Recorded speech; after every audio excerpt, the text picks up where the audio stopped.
Hello बच्चों, let us read this question. So the question says current sensitivity of a galvanometer can be increased by decreasing. तो यहाँ पे current sensitivity जो है galvanometer का कौन से टर्म को इंक्रीज करने पर डिक्रीज होगा, ये हमें फाइंड आउट करना है। तो इस क्वेश्चन को सॉल्व करने के लिए हमारा जो की कॉन्सेप्ट है वो हम जान लेते हैं। तो की कॉन्सेप्ट हमारा है मूविंग कॉइल गैल्वेनोमीटर। गैल्वेनोमीटर में क्या हम करते हैं, एक इलेक्ट्रिक सर्किट अगर हमारे पास है उसका हम करंट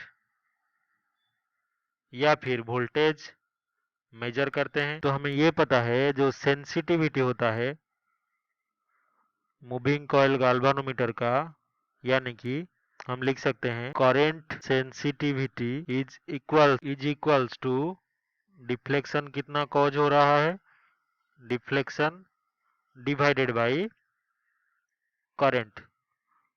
तो यूनिट करंट में फ्लो करने पर कितना डिफ्लेक्शन शो हो रहा है हमारे गाल्वेनोमीटर को, उसी को हम बोलते हैं करंट सेंसिटिविटी। तो डिफ्लेक्शन जो है उसको रिप्रेजेंट करते हैं हम थीटा से। तो theta is equal to deflection, और आई इज इक्वल्स टू अगर करंट हुआ थ्रू गाल्वेनोमीटर तो हम लिख सकते हैं current sensitivity is equals to theta divided by I.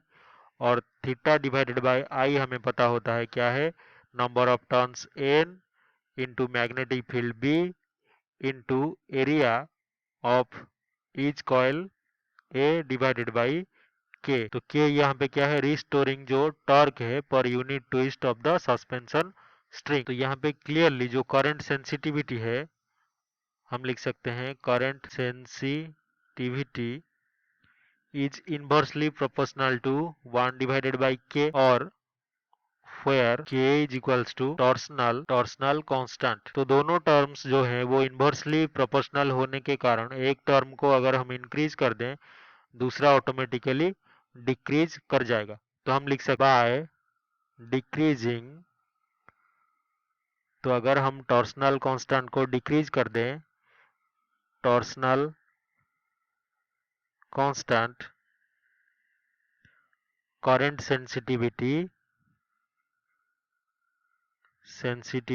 Will increase. तो यही हमारा फाइनल आंसर होगा कि टॉर्सनल कांस्टेंट को डिक्रीज करने पर करंट सेंसिटिविटी इंक्रीज करेगा, क्योंकि दोनों एक दूसरे के इनवर्सली प्रोपोर्शनल है। तो अगर ऑप्शन में से देखें तो option A magnetic field B गलत होगा, नंबर ऑफ टर्न्स एन गलत होगा, ऑप्शन सी क्या है टॉर्सनल कांस्टेंट के, तो ये सही उत्तर होगा। तो ऑप्शन सी इज करेक्ट।